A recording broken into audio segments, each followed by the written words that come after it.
बिहार में इस साल विधानसभा चुनाव है, जिसे लेकर चुनाव आयोग नया वोटर लिस्ट रिवीजन अभियान चला रहा है, जो कि 29 जुलाई तक चलेगा। इसके तहत मतदाताओं से नए फॉर्म भरवाए जा रहे हैं और पुराने रिकॉर्ड्स की पुष्टि की जा रही है। इसी प्रक्रिया को लेकर विपक्ष ने चुनाव आयोग पर सवाल उठाए हैं। तेजस्वी यादव ने इसे वोटर लिस्ट से गरीबों और पिछड़ों का नाम हटाने की साजिश करार दिया है। ये अचानक से निर्णय लिया गया और अचानक से ठीक जब चुनाव को 2 महीना बचा है तब ये निर्णय लिया गया है। क्या ज़रूरत आन पड़ी? यही वोटर्स लोकसभा में भी था और अभी तो फरवरी में नया फ्रेश लिस्ट जारी ही हुआ था, तो इसकी क्या ज़रूरत थी? ये एक बड़ी साजिश है दलितों का, पिछड़ों का, अल्पसंख्यकों का, अति पिछड़ों का, गरीबों का वोटर लिस्ट से नाम हटाने के लिए।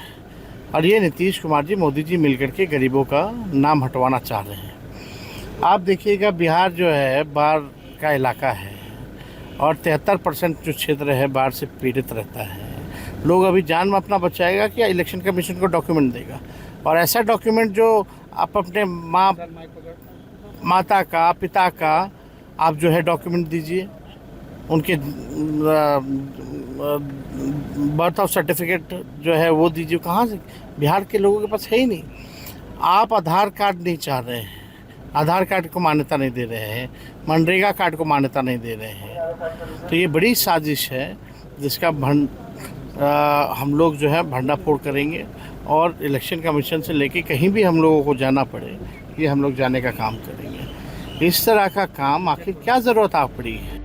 तेजस्वी यादव के बयान पर कांग्रेस भी सुर में सुर मिला रही है। सारे उन वोटर्स को जो एंटी बीजेपी हो सकते हैं, वो उनको उड़ाना चाहती है। वोटर लिस्टों के अंदर बड़े पैमाने के ऊपर धांधली और गड़बड़ी की आशंका है। उस शंकाओं को दूर करने का काम इलेक्शन कमीशन कर सकता है, और अगर ये काम इलेक्शन कमीशन नहीं करता तो सुप्रीम कोर्ट को देखना चाहिए कि संविधान का संरक्षक सुप्रीम कोर्ट है। अगर संविधान की धज्जियां इस प्रकार से उड़ेंगी तो सुप्रीम कोर्ट को इंटरवीन करना चाहिए। एनडीए नेता तेजस्वी यादव के आरोपों को बेबुनियाद बताकर चुनाव आयोग की प्रक्रिया को सही बता रहे हैं। वहीं चिराग पासवान के मुताबिक विपक्ष को हार का डर है। रिप्रेजेंटेशन ऑफ पीपल्स एक्ट के तहत 1950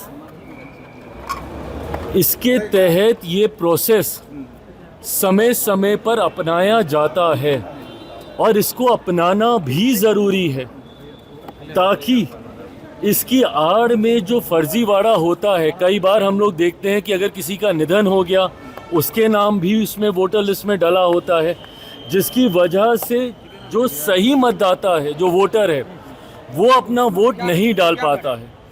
ऐसे में इस प्रक्रिया को और ट्रांसपेरेंट करने की सोच के साथ समय समय पर इस प्रोसेस को अपनाया जाता है, और जिनको इस प्रोसेस से चिंता हो रही है उनको डर पहले से ही है अपनी हार का, और वो लोग पहले से ही बहाना ढूंढने का प्रयास कर रहे हैं कि नवंबर में जब रिजल्ट आएंगे तो इनको कोई ना कोई तो बहाना चाहिए। भाई, ईवीएम का बहाना कितनी बार ये लोग अपनाएंगे? तो अब इनको ये एक और बहाना मिल गया है जिस पे ठीकरा फोड़कर ये अपनी हार की जिम्मेदारी और जवाबदेही से पल्ला झाड़ना चाहेंगे। विपक्ष के नेता माननीय तेजस्वी यादव जी, आपको आलोचना की पात्रता नहीं है। जिनके पुत्र आप हैं, आपके माँ पिता के शासनकाल में केजे राव जैसा चुनाव आयुक्त ने चुनाव करवा लिया। हालात यह थे कि पुलिस अपनी सुरक्षा की गुहार लगाती थी, महिलाएं, दलित, अल्पसंख्यक का वोट डालने नहीं दिया जाता था, चुनाव लोकतंत्र का पर्व नहीं रहता था, आतंक उत्सव मनाया जाता था। मतदाता सूची का पुनरीक्षण चुनाव आयोग का विहित दायित्व है।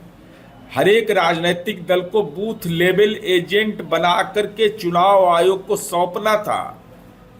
अगर आपके पास कार्यकर्ता का घोर अभाव है तो ठीकरा किसके माथे फोड़ रहे हैं आप? बिहार में 2025 के विधानसभा चुनावों की आहट के बीच सियासी गर्मी बढ़ती ही जा रही है। 243 विधानसभा सीटों पर होने वाले इस चुनाव को लेकर एनडीए और विपक्षी इंडी गठबंधन में सियासी और जुबानी तकरार बढ़ती जा रही है, और इन सबके बीच चुनाव आयोग का वोटर लिस्ट का रिवीजन अभियान बड़ा मुद्दा बनकर उभरा है।